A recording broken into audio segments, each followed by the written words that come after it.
That's Mary, Magdalena, and Joanna.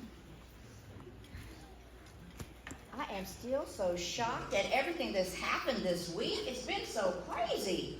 But I guess we shouldn't have been so surprised because Jesus did tell us several times that he was going to die and he was going to come back to life.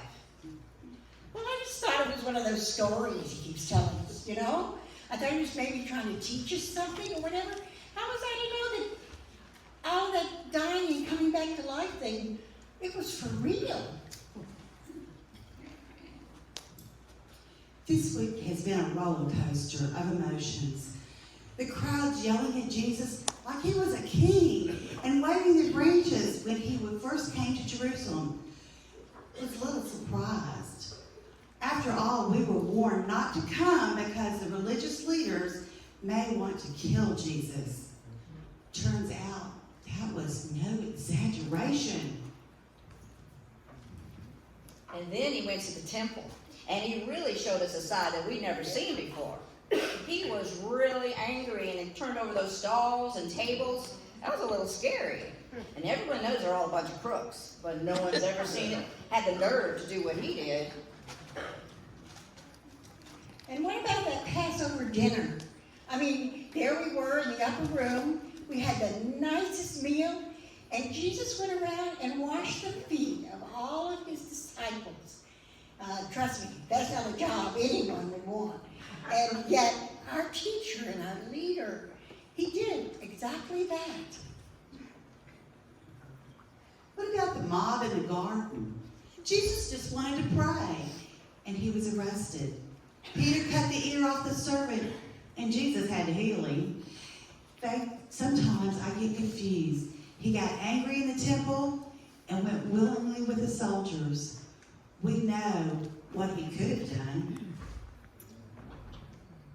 And listening to that crowd shout for Jesus to be crucified was just horrible.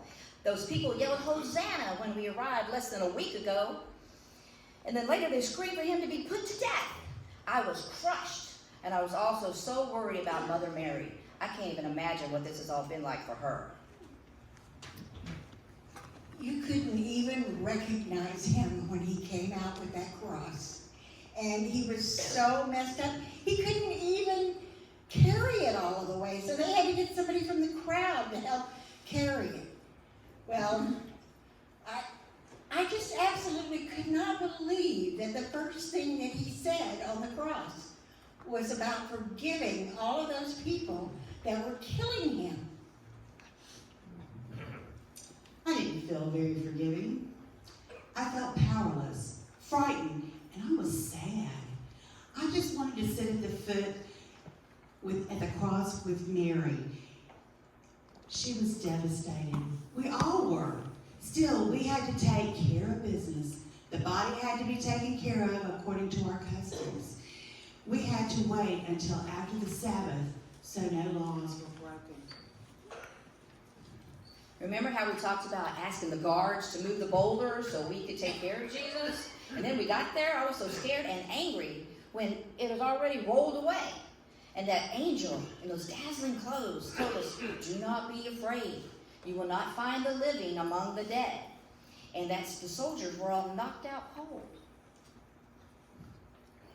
Well, we ran to get the disciples, of course, but they were hiding. They were all in the upper room, and they wouldn't listen to what we had to say. Finally, Peter and John ran to the tomb and saw his clothes and no body. And the angel was right. He had risen. And now everybody wanted to know where he was, and he finally appeared to Mary.